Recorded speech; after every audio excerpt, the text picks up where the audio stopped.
क्या military cyborg creation एक ethical practice है या हम भी बन रहे हैं एक human supremacist country. Hello everyone, welcome back to Indie Hub. मैं हूं ऋतिक शाह। अगर आपने अभी भी इंडी हब पे सब्सक्राइब नहीं किया है तो जल्दी से सब्सक्राइब कर दीजिए and for daily news updates. Now DRDO आज के समय बना रहा है साइबॉग रैट्स।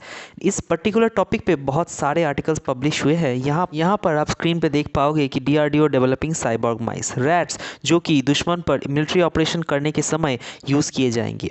और ये बात भी बिल्कुल ठीक है कि इनका फेज़ 1 हम कंप्लीट भी कर चुके हैं और कोशिश ये है कि साइबॉग लैब रैट्स को हम इस्तेमाल करें मिलिट्री ऑपरेशंस और काउंटर टेररिज्म अटैक्स पे। वैसे मुझे यहाँ पर ये ऐड करना पड़ेगा कि ये हमारा कोई स्पेशल आइडिया नहीं है कि रैट्स पर एक मशीन लगाकर उनके मूवमेंट्स को कंट्रोल करो और फिर रैट्स पर एक कैमरा लगाकर जासूसी करो, आप मैपिंग करो और वेरियस अदर एक्टिविटीज़ करो। ये आइडिया बहुत पुराना है। यूएसए ने इस आइडिया की शुरुआत की थी 2014 से 2015 के आसपास और फिर 2019 में चाइना ने ये भी दिखाया कि कैसे हम ह्यूमन ब्रेन से रैट्स को कंट्रोल कर सकते हैं। तो यूएसए और चाइना इस फील्ड में बहुत आगे है और हम अभी कैचअप कर रहे हैं और हम अभी डेवलप कर रहे हैं इस टाइप के साइबॉग रैट्स। आगे बढ़ने से पहले एक बेसिक कॉन्सेप्ट मैं क्लियर कर दूं। रोबोट्स, साइबॉर्ग्स और एंड्रॉयड, इन तीनों में अंतर क्या होता है? देखो, पहले आप जान लो एंड्रॉयड्स एंड रोबोट्स में अंतर क्या होता है। तो अगर हम मशीन की दुनिया में एंड्रॉयड्स की बात करें, मोबाइल वाले एंड्रॉयड की नहीं, मशीन की दुनिया में एंड्रॉयड की हम अगर बात करें तो वो ऐसे रोबोट होते हैं जो एक इंसान की तरह दिखते हैं, यानी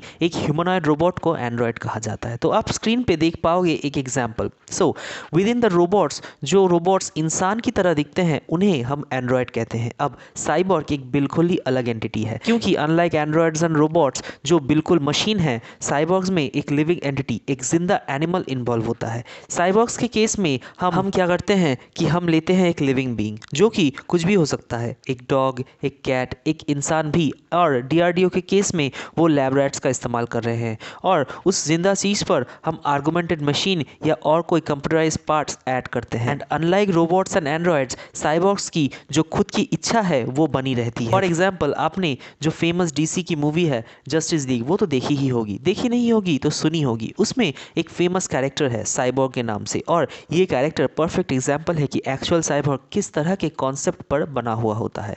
सिमिलर टू दिस कैरेक्टर, एक साइबॉर्ग हंस सकता है, खेल सकता है, समझ सकता है, फील कर सकता है, रो भी सकता है, लेकिन उसके लाइफ में और उसके बॉडी में अब कंप्यूटराइज पार्ट्स का इन्वॉल्वमेंट हो चुका है। तो साइबॉर्ग काफी फ्यूचरिस्टिक कॉन्सेप्ट है। मगर रिसेंटली क्या हुआ कि डीआरडीओ के एक लैब है, आपको पता होगा डीआरडीओ के अंडर काफी बहुत सारे लैब्स हैं, उनमें से एक लैब है एसिमेट्रिक टेक्नोलॉजीज लैब, जो कि सारी अनयूजुअल टाइप की टेक्नोलॉजीज पर रिसर्च करता है। तो इन लोगों ने एक रिसर्च स्टार्ट किया कि एक लैब रैट पर इलेक्ट्रोड और एक चिप के साथ एक रिसीवर ऐड कर दिया और उस लैब रैट को हम अभी कंट्रोल कर सकते हैं मशीन के द्वारा। तो स्क्रीन पे एग्जांपल देखने को मिलेगा कि डीआरडीओ ने क्या करने की कोशिश की है। और साइबॉर्ग के केस में आप जिंदा चीज़ों पर परमानेंट इलेक्ट्रिकल पार्ट्स सर्जरी के द्वारा ऐड करते हैं। इस केस में भी अगर आप देखो तो इस चूहे की सर्जरी की गई है और डीआरडीओ की कोशिश यहाँ पर यह है कि ऐसी सर्जरी और आर्गूमेंट के साथ इस जैसे चूहे को हम कंट्रोल कर पाए। और हाँ, मैं यहाँ ये भी ऐड कर दूँ कि ये सर्जरी की प्रोसेस थोड़ी बहुत पेनफुल होती है। हम ये नहीं कह सकते कि ये प्रोसेस बिल्कुल पेनलेस है। अगर आप कहें कि इसका फायदा क्या है तो देखिए,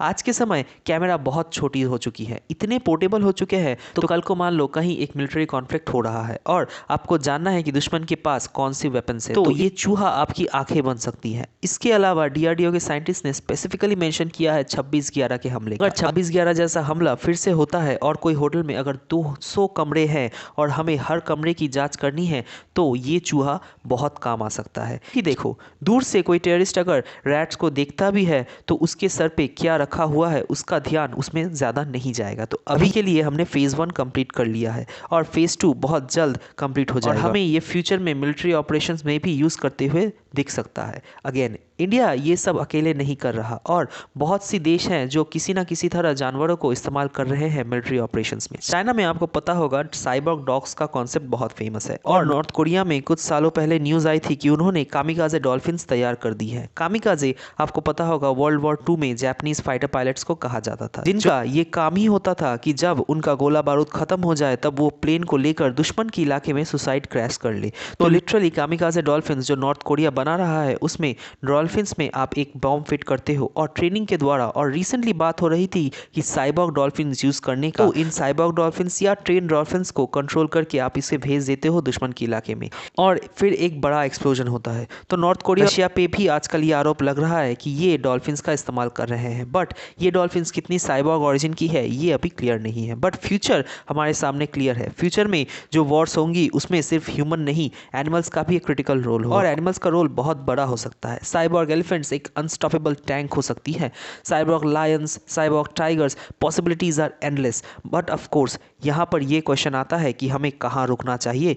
क्या हमें ह्यूमन कॉन्फ्लिक्ट्स में एनिमल्स को यूज़ करना चाहिए, और क्या ये जो साइबॉर्ग सर्जरी की प्रोसेस है क्या वो एथिकल भी है। और फ्यूचर में इसको लेकर एक बड़ा डिबेट होने वाला है वर्ल्ड वाइड। ऐसे ही रोज़ के खबरों के लिए चैनल को सब्सक्राइब करना मत भूलिएगा।